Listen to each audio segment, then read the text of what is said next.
Je me suis fait virer de la Hashmi House parce que déjà, faut savoir que je m'entendais pas trop avec les gens de la villa. Dans ces messages-là, il m'est arrivé d'insulter du coup les gens de la villa et la production. Je suis restée en dépression pendant 2 mois et demi. En fait, je sortais plus de ma chambre, j'avais plus envie de manger, j'avais plus envie de parler à personne, j'allais plus voir mon entourage et même financièrement, oui, du coup, j'avais des difficultés.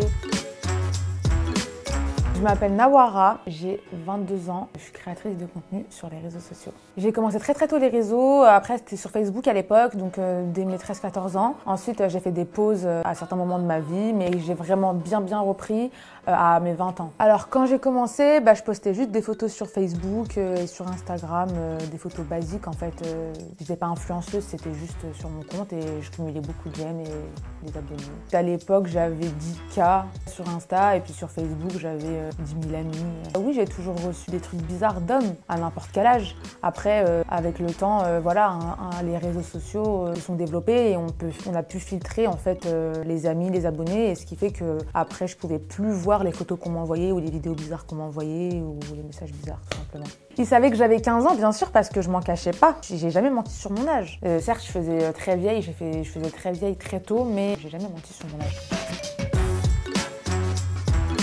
Je me suis fait virer de la Hashmi House parce que déjà, il faut savoir que je m'entendais pas trop avec les gens de la villa, des quiproquos avec certaines personnes. Il y avait beaucoup de non-dits. En fait, je pense que je me faisais un peu monter le crâne par des gens, et même les gens se monter le crâne entre eux sur moi. Voilà. En fait, ils se sont fait une fausse idée de moi dès le départ sans me connaître. Moi, je me confiais à une personne extérieure de la Hashmi House. Donc à ce moment-là, c'était une amie à moi. Et des fois, je pleurais, donc je l'appelais en pleurs. Des fois, je me confiais, je lui envoyais des messages, donc je parlais des autres, etc.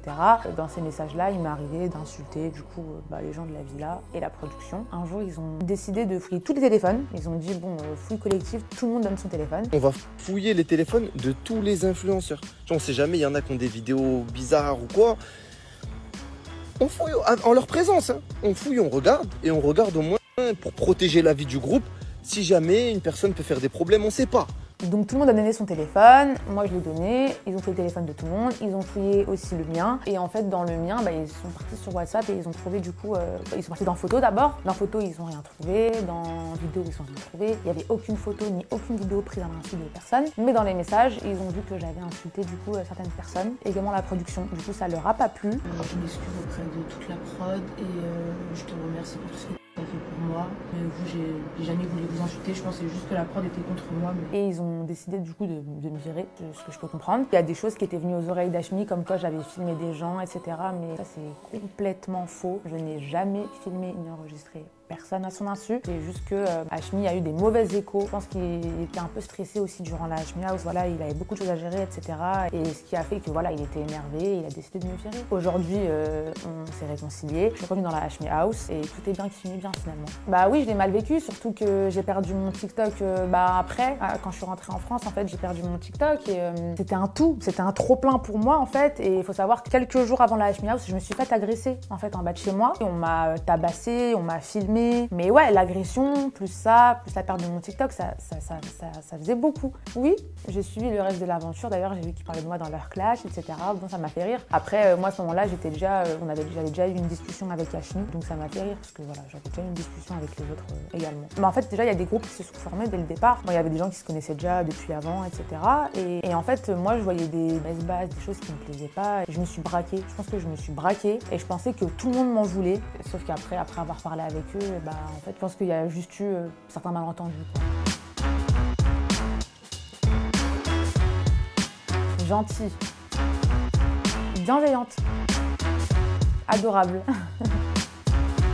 sympa, bon cœur, inexistante. Je dirais spécial, bizarre.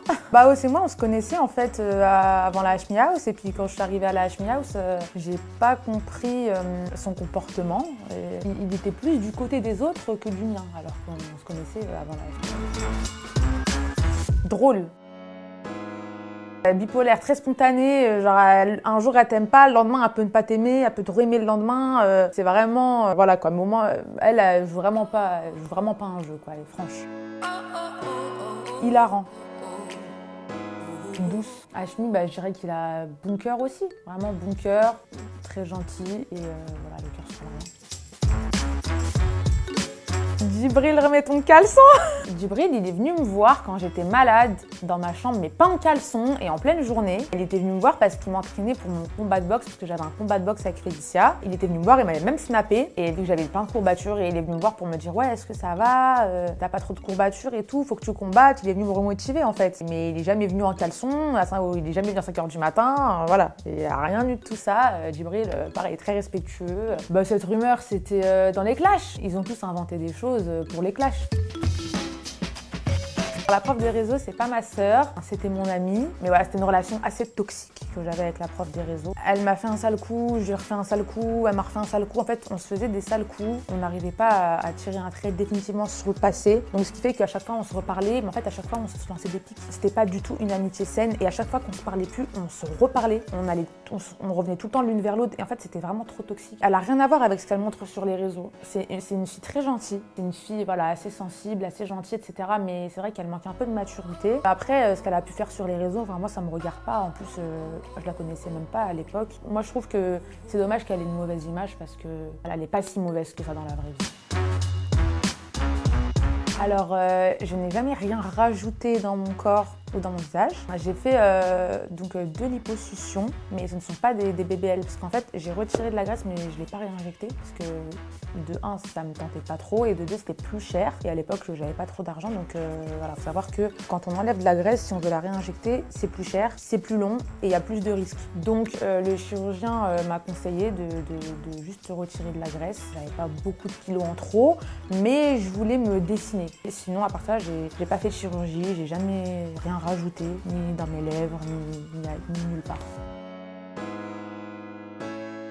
Alors, j'ai fait des live matchs du coup pendant à peu près 1 ou 2 ans, je crois. Donc, je vivais de ça. Après, faut savoir que voilà, les live matchs, c'est des dons. Donc, c'est des dons que les gens vous font. J'ai arrêté parce que je trouvais ça un peu malsain. Et puis, c'est compliqué d'être tous les jours devant un téléphone, de parler pendant des 5h, 6h, 7h, 8h. Ça pouvait être très long et ça devient vite addictif. Moi, il y a un moment, je sortais plus de chez moi. Ma vie, c'était les lives.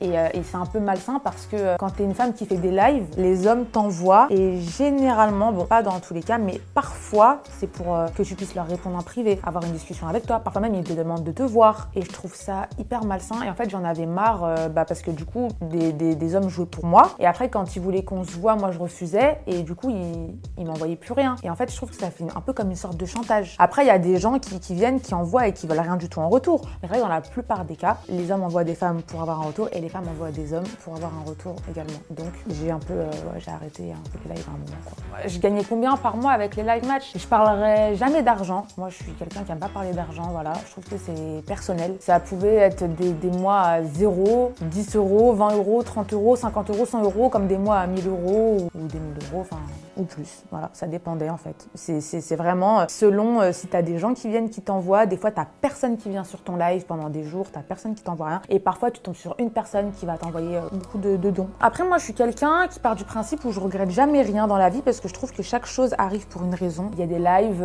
où j'ai fait des choses que je referais plus, porter des tenues que je porterais plus. On va pas dire que je regrette, mais si c'était à refaire, je le ferais autrement. Je vais porter ces tenues pour attirer des viewers, ouais. Et même dans les commentaires, en fait, après, il y a trop de commentaires négatifs. Et même TikTok, maintenant, ils censurent, en fait, quand on est habillé, quand on a un décolleté ou une tenue trop moulante, bah, TikTok censure le live. Donc maintenant, c'est plus permis, en France en tout cas, de jouer de sa tenue pour attirer des viewers.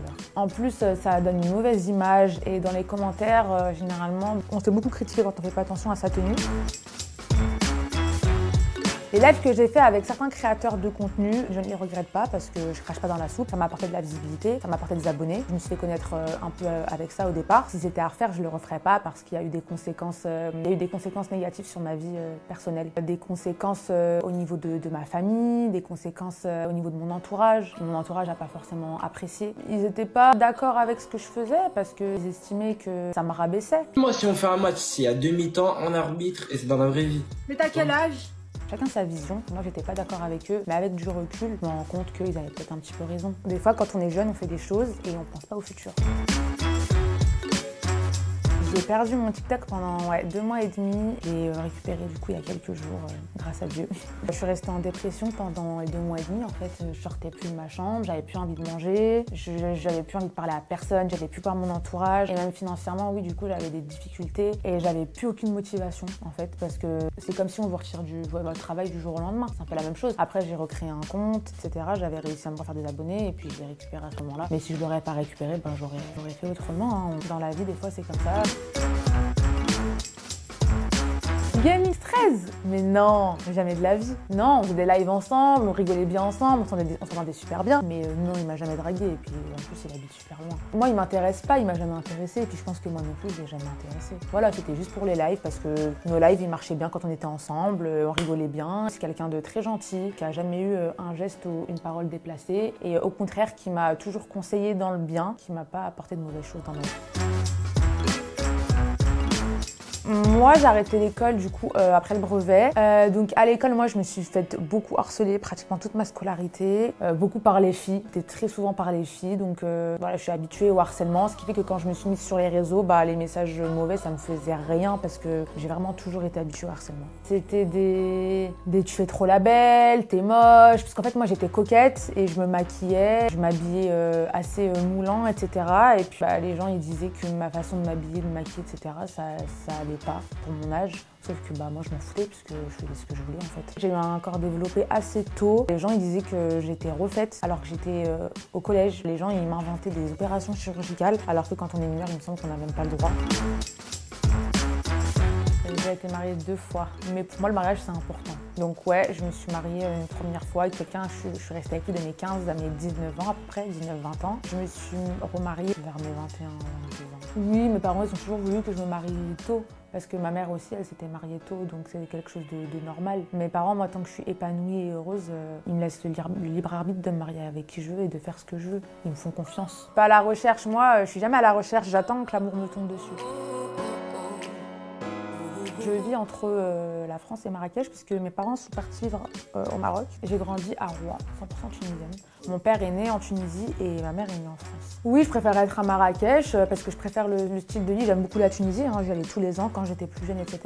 Mais actuellement, je préfère la vie à Marrakech qu'en France ou qu'en Tunisie. Déjà, il y a du soleil toute l'année. C'est un peu moins cher là-bas. La population, très accueillante. Les gens sont accueillants, généreux, vraiment. C'est trop bien. Et aussi parce qu'il y a mes parents qui vivent là-bas, du coup. Donc ma mère, moi, je suis très proche d'elle. C'est comme ma meilleure amie, puisque j'ai été élevée fille unique. Donc j'ai besoin d'être près de ma mère, en fait. Je suis très croyante, donc moi, je suis musulmane. Et voilà, après, c'est un sujet un peu, je trouve, personnel, voilà, que j'aborde pas trop. Parce que pour moi, ça s'affiche pas sur les réseaux, ça s'affiche pas partout. Voilà, c'est en soi, la foi, ça se garde pour soi. Donc voilà. Alors sur la web-série Papers, au début ça se passait très bien. Malheureusement, j'ai mélangé le pro et le perso, donc je me suis mise en couple avec Hassan, qui est le producteur de la série. Donc en fait, quand je l'ai quitté, il n'a pas supporté la rupture, donc il commençait à me faire du chantage en me disant si tu ne te remets pas avec moi, je te mettrai plus dans certaines scènes, voilà, tu auras plus ce rôle-là, tu auras un rôle inexistant, tu sortiras de la série. Et moi je lui disais écoute, ok, alors dans ces cas-là, fais ce que tu as à faire, mais moi je vais pas voilà, la vie ça marche pas au chantage, c'est pas comme ça. Ce qui fait que un jour, sur le deuxième tournage à Marrakech, ça a débordé. Voilà, on s'est fortement disputé, il a dépassé les limites ce jour-là et j'ai décidé moi-même de quitter la série et je l'ai bloqué et j'ai plus jamais reparlé. Alors si j'aimerais faire de la télé, on m'a proposé à l'époque Les Princes de l'amour quand j'avais 17 ans, mais j'avais refusé parce que déjà j'avais 17 ans, voilà, je voulais pas me faire cramer, après on m'a dit de mentir sur mon âge. La prod m'avait dit bon c'est pas grave, tu prends bientôt 18 ans de toute façon, donc même si t'as 17 ans c'est pas grave. J'aimais pas trop l'image que ça véhiculait, je voulais pas faire cette télé-réalité là.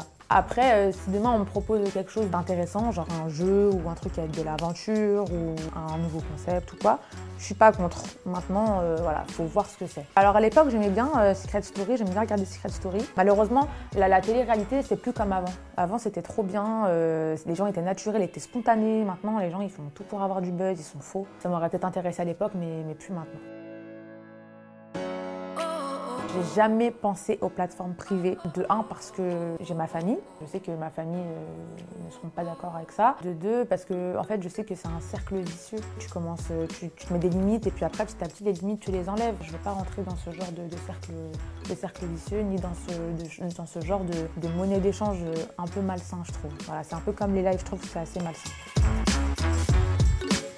Dans 5 ans, je me vois peut-être mariée et je me vois plus en France. Pourquoi je veux quitter la France? Parce que je trouve qu'ici déjà on n'est plus du tout en sécurité. Dans un pays comme le Maroc, on est beaucoup plus en sécurité qu'en France déjà, enfin à Marrakech en tout cas. Franchement, je trouve que c'est devenu du n'importe quoi. La sécurité, tout devient de plus en plus cher, les gens sont aigris. En plus, je suis un peu connue maintenant, donc j'ai pas envie de sortir parce que j'ai peur qu'on me reconnaisse ou quoi. Et du coup, je suis devenue un peu phobique quand il y a trop de gens, etc. Je me sens pas bien. Ça m'arrive de rester chez moi pendant longtemps. Et surtout parce que je me suis fait agresser en bas de chez moi. Ces deux hommes, en fait, qui avaient essayé à plusieurs reprises de rentrer en se faisant passer pour des livreurs. Ils étaient venus un dimanche à 20h et puis j'avais trouvé ça bizarre, donc j'avais pas ouvert la porte. Et ils étaient venus un autre jour en disant qu'ils voulaient venir chez leur tante et moi je leur avais pas ouvert. Et il y a un jour où ils ont réussi parce que toutes les autres fois ils étaient venus le soir et un jour ils sont venus à 15h. Et en fait, moi j'ai une caméra avant d'ouvrir, je vois qui sonne chez moi. Il est venu en gilet Amazon, il est venu avec des colis avec écrit Amazon, etc. Et moi ce jour-là, comme par hasard, j'attendais un colis Amazon. Du coup j'ai ouvert. Il m'a dit de descendre. J'ai vu le livreur devant moi et quelqu'un est arrivé par derrière. Il m'a